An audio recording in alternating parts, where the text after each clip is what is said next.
Sesudah manusia tadi hidup keluar dari kuburnya, begitu selesainya malaikat Israfil meniup sangkakala kedua, manusia bermunculan dari kuburnya itu.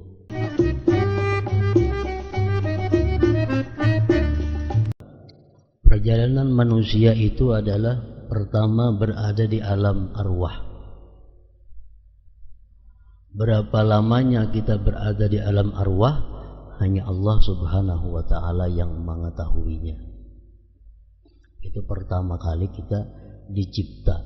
Allah menciptakan seluruh roh-roh yang ada ini secara serentak.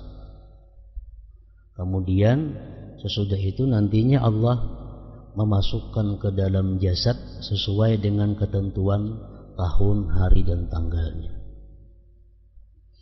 Nah, jadi di alam arwah itu adalah merupakan alam pertama manusia.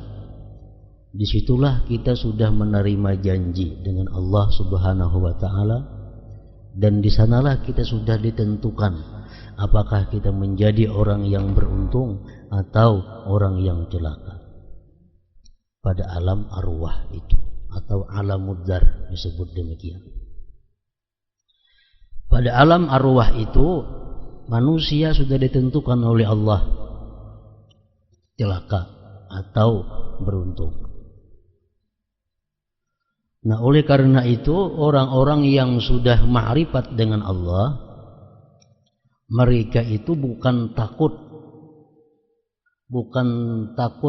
khatimah, bukan takut kesudahan umur celaka atau beruntung, tapi justru mereka takut itu khaufus sabiqah, artinya takut terhadap hal yang telah ditetapkan Allah.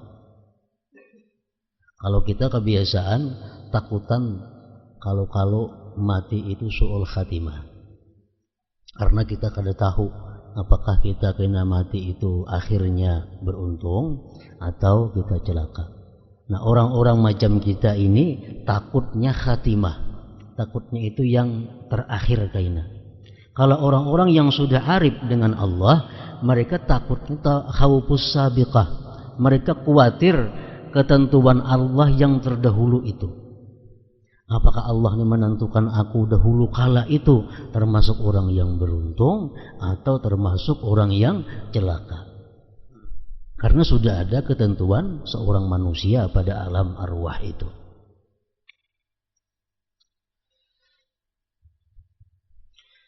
Nah, sesudah di alam arwah, alam yang kedua yang dilalui oleh seorang manusia itu adalah alam perut ibu. Alam di mana kita bagana berdiam di perut mama.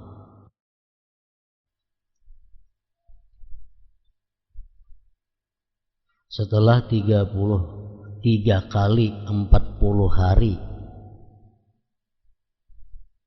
asal muasal kita berada di perut ibu, ditiupkan roh tadi ke dalam perut ibu kita. Sesudah 40 hari berupa mani, 40 hari berupa darah, 40 hari berupa daging, ditiupkan roh yang ada di alam arwah tadi ke dalam perut ibu.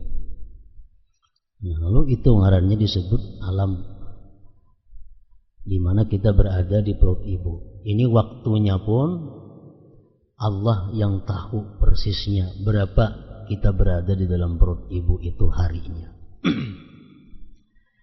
Yang ketiga, ya sudah alam perut ibu, nah kita berada di alam dunia, di alam yang kita ada sekarang ini. Habis di sini alam yang keempat, alam kubur dan alam mahsyar. Alam di mana kita berada di kubur, berapa lawasnya kita berada di kubur, itu kita pun kada tahu persisnya, hanya Allah yang maha mengetahui. Berapa lawasnya kita kaina bagana di padang mahsyar itu pun hanya Allah yang maha mengetahuinya. Nah, dari kubur sampai kebangkitan, kemudian mahsyar, timbangan dan jembatan atau sirat yang menakutkan dan mengerikan. Dalam bait di atas beliau radhiyallahu anhu mengingatkan bahwa sesudah kematian manusia masih akan menghadapi kebangkitan. Padang mahsyar, timbangan dan jembatan menuju surga.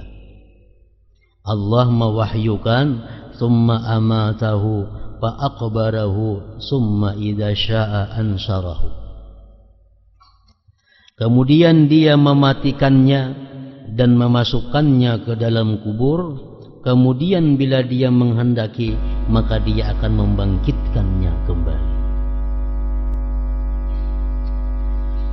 Afala ya'lamu idza bu'thira ma fil kubur wa hussila ma fis sudur inna rabbahum bihim yawma idzil khabir. Apakah dia tidak mengetahui apabila dibangkitkan apa yang ada di dalam kubur dan ditampakkan apa yang ada di dalam dada?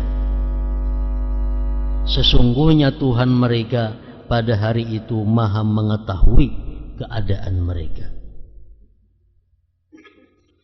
Wa nufikha fis suri fa idza hum minal ajdathi ila rabbihim yansilun. Dan ditiuplah sanggakala, maka tiba-tiba mereka keluar dengan segera dari kuburnya menuju kepada Tuhan mereka. Itu disebut karenanya adalah yauman nasyar, pada hari dibangkit yang di dalam kubur itu. Di dalam beberapa hadis disebutkan begitu Allah Subhanahu wa taala menghidupkan kembali Jibril, Mikail, Israfil yang dahulunya mati semuaan dihidupkan lagi oleh Allah.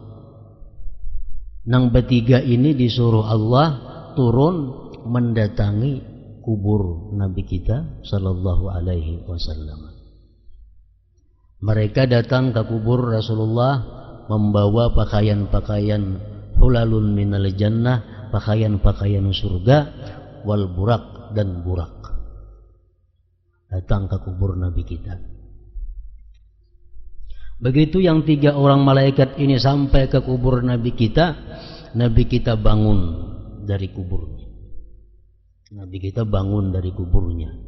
Lalu beliau bertanya kepada Jibril, ujar Nabi kita, wahai Jibril, ini hari apa namanya? Jibril menjawab, ini adalah hari kiamat. Sesudah itu Rasulullah bertanya kepada Jibril, apa yang Allah perbuat dengan umatku pada hari kiamat ini? Ujar Jibril menyahut, gembiralah engkau wahai Muhammad, sesungguhnya engkau adalah orang pertama yang bangkit daripada bumi ini. Keluar Nabi kita dari kuburnya. Sesudah keluar Nabi kita dari kubur itu, baru Allah Ta'ala menyuruh Israfil untuk meniup sanggakala yang kedua. Jadi Rasulullah ini bangkit dari kubur bukan karena sanggakala yang kedua itu kada, terlebih dahulu daripada sanggakala yang kedua. Sebelum sanggakala ditiup oleh Israfil, Nabi kita sudah bangkit dari kuburnya. Begitu Israfil ini meniup sanggakala yang kedua, seluruh makhluk Allah yang mati hidup kembali dan keluar dari kuburnya masing-masing. Rasulullah sallallahu alaihi wasallam bersabda, ujar Nabi kita, ana awwalu man tanshaqqu anhul ardu. Akulah awal-awal orang yang keluar dari bumi. Summa Abu Bakrin, kemudian Abu Bakar. Summa Umar, kemudian Umar. Kuburnya berdampingan dengan Rasulullah. Summa ati ahlal Baqi, kemudian ujar Nabi, aku datangi Baqi. Baqi itu pekuburan yang luas yang ada di Madinah. Aku datangi Baqi. Payuh syaruna ma'i, maka dihalaulah orang-orang yang di Baqi itu ma'i besertaku. Summa antaziru ahla Makkah, kemudian aku menunggu orang-orang yang dikubur di Mekah, mu'alla atau ma'la. Kemudian dihalau mereka ahli baki, dihalau ahli ma'la ini bersama Rasulullah sallallahu alaihi wasallam menuju padang mahsyar. Nah, jadi artinya orang yang kedua hidup dibangkit sesudah Rasulullah tadi adalah orang-orang yang ada di Madinah. Makanya Rasulullah bersabda, ujar Nabi kita, man istata'a ayyamuta bil Madinah falyamut biha fa inni asfahu liman mata biha. Barang siapa yang bisa, ujar Nabi kita, barang siapa yang kawa bahwa dia mati di Madinah, maka hendaklah dia mati di Madinah. Artinya menggaring, sadang berpindah ke Madinah supaya mati di Madinah. Nah, usaha artinya berusaha, siapa bisa kuasa mati di Madinah, hendaklah mati di Madinah.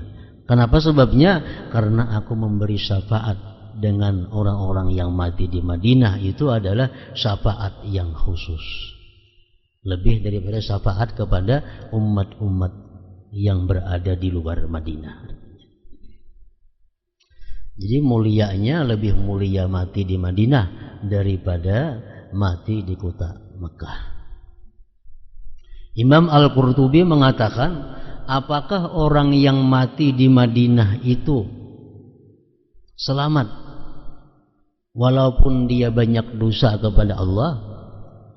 Imam Qurtubi mengatakan bahwa baiknya tempat berkubur, baiknya tempat pakuburan, misal kita berkubur di Madinah, misal berkubur di Pintang orang wali, misal berkubur paraknya Nabi. Nah, berkubur di tempat-tempat itu bukan untuk menghapuskan dosa, itu hanya untuk meninggikan derajat. Jadi artinya kalau orang-orang nang jahat, orang-orang nang durjana, kadang mempengaruhi siksanya walaupun dia berkubur di Madinah. Tapi kalau orang-orang yang sudah baik, nambah kubur di Madinah, itu menambah ketinggian derajatnya. Orang yang asalnya penjahat, pernah mati di Madinah aja, kalau bisa diampuni Allah, mati ke Madinah diampuni dosa, kada, tetap dihukum. Cuma kalau orang-orang yang sudah baik, berandak di Madinah, nah ditinggikan derajatnya oleh Allah Subhanahu wa Ta'ala berkat berjiran dengan Rasulullah Sallallahu Alaihi Wasallam. Lagi pula di Baki itu termasuk dalam doanya Rasulullah. Aisyah radhiyallahu anha menceritakan, setiap akhir malam menjelang subuh, Rasulullah itu, jar Aisyah, seringkali pergi ke Baki. Di Baki beliau mengucapkan salam kepada orang-orang Baki dan mendoakan, Allahumma ghfir li ahli Baki il gharqadi. Ya Allah, ampunilah orang-orang yang bakubur di Baki ini. Jadi itu keistimewaannya orang yang bakubur di Baki itu, dapat doa maghfirah, doa ampunan daripada Rasulullah Sallallahu Alaihi Wasallam. Di Baki itu disebutkan seluruh ummahatul mukminin berkubur di Baki, kecuali Siti Khadijah yang berkubur di Ma'la, Mekah. Aisyah, Safiyah, lain-lainnya istri Rasulullah, Ummul Mukminin itu berkubur di Baki. Siti Fatimah radhiyallahu anha berkubur di Baki. Sayyidina Hasan, cucu Rasulullah, berkubur di Baki. Mamanya Sayyidina Ali, Fatimah binti Asad, berkubur di Baki juga. Zaid bin Sabit yang tukang himpunkan Al-Quran berkubur di Baki juga. Utsman bin Affan berkubur di Baki. Jadi Baki itu adalah kuburan orang-orang yang mulia. Kalau kita berkubur di situ, kita dapat berkahnya, dapat syafaatnya.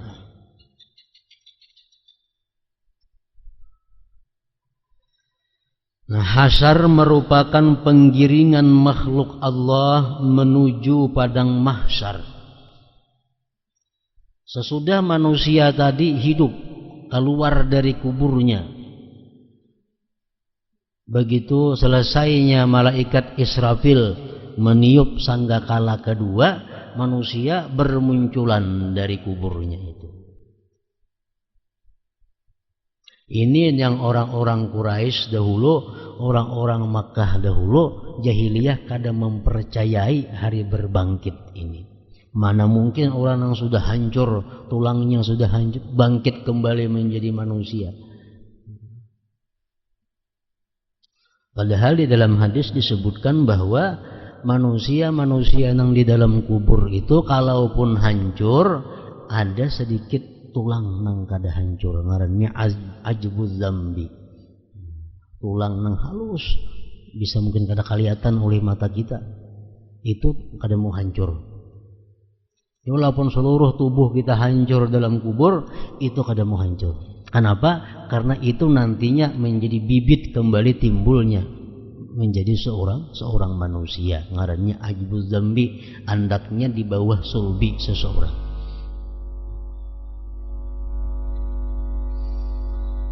Hasyar merupakan penggiringan makhluk Allah menuju padang mahsyar, tanah yang datar yang padanya tidak terdapat dataran rendah maupun dataran tinggi, rata bujur-bujur padang mahsyar itu. Allah Ta'ala mewahyukan wa yawma nusayyirul jibala wa taral arda barizatan wa hasyarnahum falam nughadir minhum ahada. Surah Kahfi. Dan ingatlah hari saat kami jalankan gunung-gunung dan kamu akan melihat bumi datar, dan kami kumpulkan seluruh manusia dan tidak kami tinggalkan seorang pun dari mereka. Nah, jadi yang dibangkit di kubur ini dihalau, Allah menghalau lawan apa? Lawan api. Api yang datang dari berbagai penjuru itu otomatis menghalau manusia, menjadi mereka tak kumpul di suatu tempat nangarannya mahsyar. Kada hakun bergerak dimakan api itu, otomatis bergerak meninggalkan kuburnya masing-masing.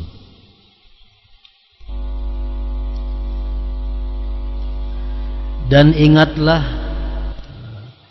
wa yawma nusayyirul jibala wa taral arda barizatan wa hasyarnahum falam nughadir minhum ahada. Dan ingatlah hari saat kami jalankan gunung-gunung dan kamu akan melihat bumi datar, dan kami kumpulkan seluruh manusia dan tidak kami tinggalkan seorang pun dari mereka.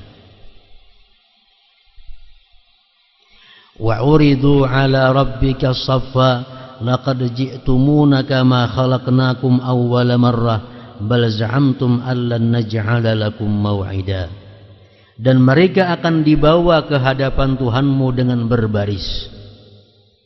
Sesungguhnya kalian datang kepada kami sebagaimana kami menciptakan kalian pada kalian yang pertama. Bahkan kalian mengatakan bahwa kami sekali-kali tidak akan menetapkan bagi kalian waktu memenuhi perjanjian. Jadi Allah Subhanahu wa Ta'ala menghalau manusia yang dikubur ini menuju padang mahsyar itu berbaris, berkelompok sesuai dengan kelompok-kelompoknya. Dalam satu hadis disebutkan orang-orang yang di dalam dunia ini lupa kepada Allah, lalai kepada Allah gara-gara urusan pemerintahan, gara-gara urusan kantornya, gara-gara urusan kerajaannya, maka dia nanti dihalau di padang mahsyar itu bersama-sama dengan kelompoknya Fir'aun. Kenapa? Karena Fir'aun ini orang yang mengaku Allah Ta'ala, orang yang mengaku Tuhan.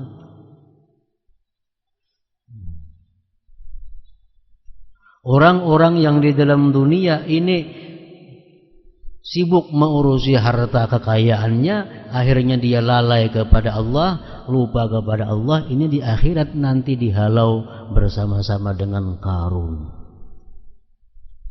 Nah, jadi siapa-siapa dalam dunia ini yang kita tiru, orang-orang yang baik dahulu, kita dihalau beserta mereka. Siapa-siapa dalam dunia yang kita tiru, orang-orang jahat dahulu, dalam mahsyar kaina kita dihalau bersama-sama mereka.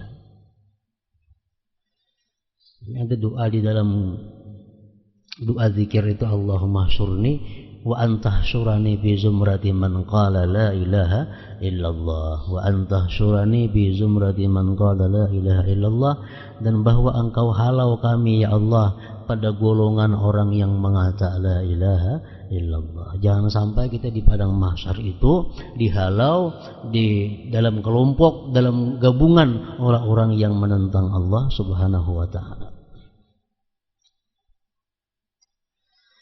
Yauma tashaqqaqul ardu anhum sira'a dzalika hasyrun 'alaina yasir, yaitu pada hari bumi terbelah-belah menampakkan mereka, lalu mereka keluar dengan cepat.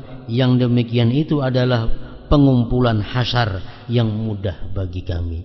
Allah mudah mengumpulkan seluruh makhluknya ini di suatu tempat yang bernama mahsyar, itu kada sulit mengumpulkan.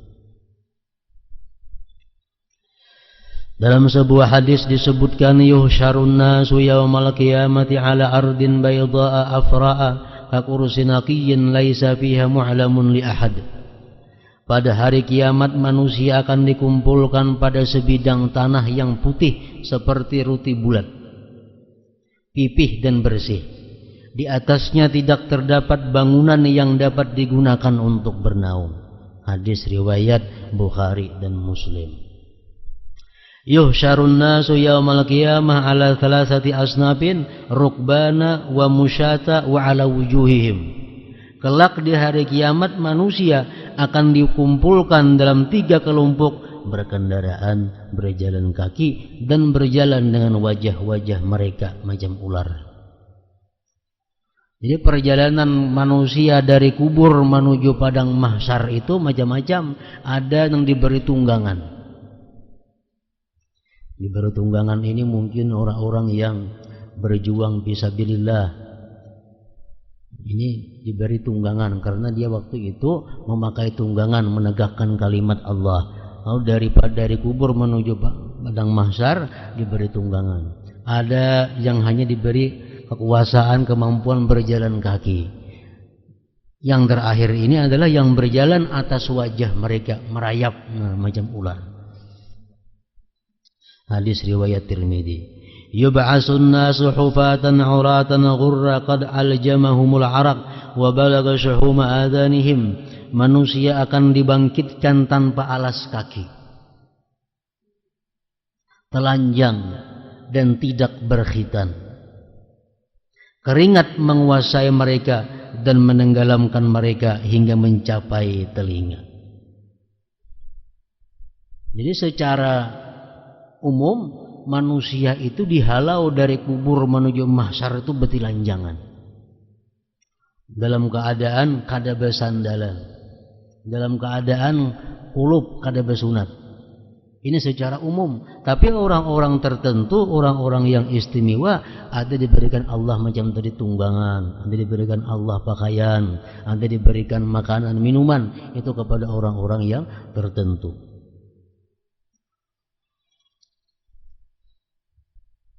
Keringat menguasai mereka dan menenggelamkan mereka hingga mencapai telinga.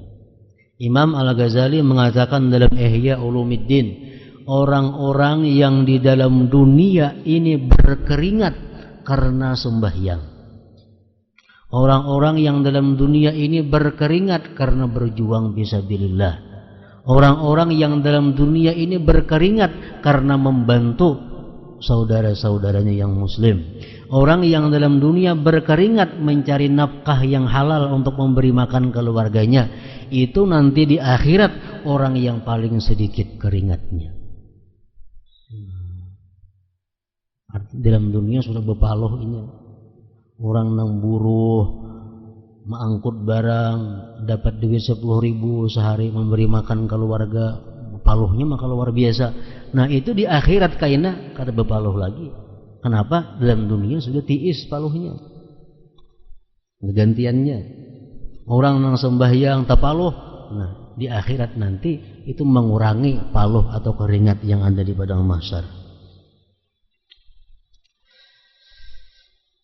An-nisa mukhtalitatun birrijal, kaum wanita bercampur dengan kaum laki-laki.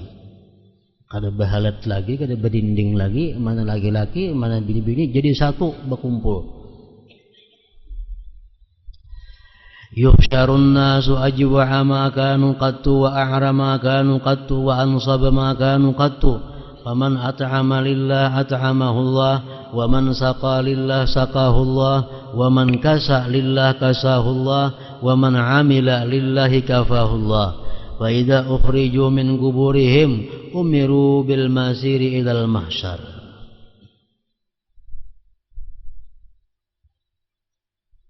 Manusia dikumpulkan dalam keadaan sangat lapar, telanjang, dan sangat lelah. Barang siapa di dunia ini memberi makan karena Allah, maka Allah memberinya makan. Dan barang siapa memberi minum karena Allah, maka Allah memberinya minum. Dan barang siapa memberi pakaian karena Allah, maka Allah memberinya pakaian. Dan barang siapa beramal karena Allah, maka Allah akan mencukupi kebutuhannya. Setelah dikeluarkan dari kubur, mereka diperintahkan menuju padang mahsyar. It'amut ta'am, memberi makanan, memberi minuman, memberi pakaian, itu jangan didampingi, disampingi lawan kebiasaan kita. Kita biasa memberi makan orang, kita biasa memberi minum orang, tapi imbah bahaul. Nah itu lain itu. Orang diundang ke rumah, suruh membaca tahlil, suruh membaca muqaddam, pada tengah jam hanya diberi makani. Itu orang itu berjasa lawan kita, bukan kita yang memberi makani orang, tapi sebaliknya. Kita menyuruh orang menggawi ini, menggawi itu, kita barinya pakaian, itu bukan memberi pakaian, ngaran itu memberi upah. Yang dimaksudkan dengan hadis memberi makan, memberi minum, memberi pakaian ini adalah semata-mata kadada kepentingan, kadada keuntungan di dunia yang kembali kepada kita. Nah itu memberi makan. Kita kia orang datang makanan, kita unjuk orang pakaian pakai. Jangan ada iming-iming, tolong doakanlah aku memberi ini. Jangan tolong doakan karena jadi memberi pakaian ngarannya. Nah, jadi memberi pakaian, memberi makanan, memberi apa tadi itu manfaatnya kadada kembali kepada seorang dalam dunia ini. Bilanya kembali kadada masuk marahnya dalam memberi makan, memberi minum, memberi pakaian.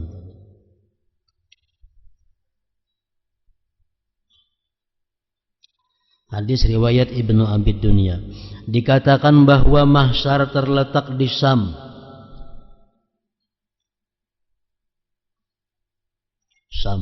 Syam itu wayah ini beberapa negara. Dahulu Syam itu satu negara, pusat pemerintahan Islam itu andaknya di Syam. Syam itu termasuk dahulu Suriah, termasuk Palestina, termasuk Syam. Nah, wah ini dibagi-bagi orang sudah, Suriah lain, Palestina lain. Dahulu Syam itu luas. Menurut ada hadis yang mengatakan bahwa padang mahsyar itu nantinya andaknya di Palestina sana, daerah Syam itu. Dan manusia akan digiring ke padang mahsyar dengan api yang keluar dari sebuah dasar di negeri Adan atau di sebuah lembah di pinggiran Hadramaut yang bernama Barhut. Barhut itu adalah merupakan sumur muara api di neraka. Orang yang beramal salih akan berbahagia dengan amalnya, sedangkan orang yang jahat akan menderita karena amalnya. Amal-amal jahat itu dipikulkan ke punggungnya. Wahum yahmiluna auzarahum ala zuhurihim, dan mereka memikul dosa-dosa mereka di atas punggungnya. Wala yahmilunna asqalahum wa asqalan ma asqalihim, dan sesungguhnya mereka akan memikul beban dosa mereka dan beban-beban di samping beban-beban mereka sendiri. Orang-orang yang mensunnahkan kejahatan, orang-orang yang memulai perbuatan kejahatan, dituruti oleh orang, dicontoh oleh orang. Nah, ini di samping inyakannya di akhirat menanggung dosanya sendiri, juga menanggung dosa-dosa orang yang mengerjakan sesuai yang ia contohkan itu. Makanya ujar Nabi kita, setiap ada pembunuhan di dalam dunia ini, maka Kabil anak Nabi Adam dapat securit bagiannya. Kenapa? Karena Kabil pertama kali yang mengajarkan pembunuhan kepada manusia. Nah, itu mana menanggung dosa seorang sudah, dan lagi dosa-dosa orang lain. Diriwayatkan bahwa orang-orang yang sombong akan dikumpulkan di padang mahsyar dalam wujud semut. Artinya apa? Orang yang sombong di dalam dunia, orang yang merasa besar di dalam dunia, itu di padang mahsyar karena dibalik Allah menjadi halus, kayak samud yang diinjak-injak oleh orang-orang saleh dan durhaka. Orangnya banyak, ini halus kayak samud, jajak orang macam-macam. Itu orang dalam dunia merasa dirinya ganas, merasa dirinya besar. Orang yang suka mengadu domba namimah akan dikumpulkan dalam rupa kera, warik. Orang yang suka mengadu domba. Orang yang mencari harta dengan cara haram, menarik pungutan liar, dan ia yang hidupnya bergelimang dengan hal-hal yang haram akan dikumpulkan dalam rupa babi. Manusia cuma muha kayak babi. Orang yang suka riba akan dikumpulkan dalam keadaan terbalik, kepala di bawah dan kaki di atas. Kemudian ia akan disirit dalam keadaan demikian. Ini beluman lagi terjadi hisab, beluman lagi ditimbang amal, beluman lagi siratal mustaqim. Ini hanya adalah berkumpul di padang mahsyar menunggu keputusan.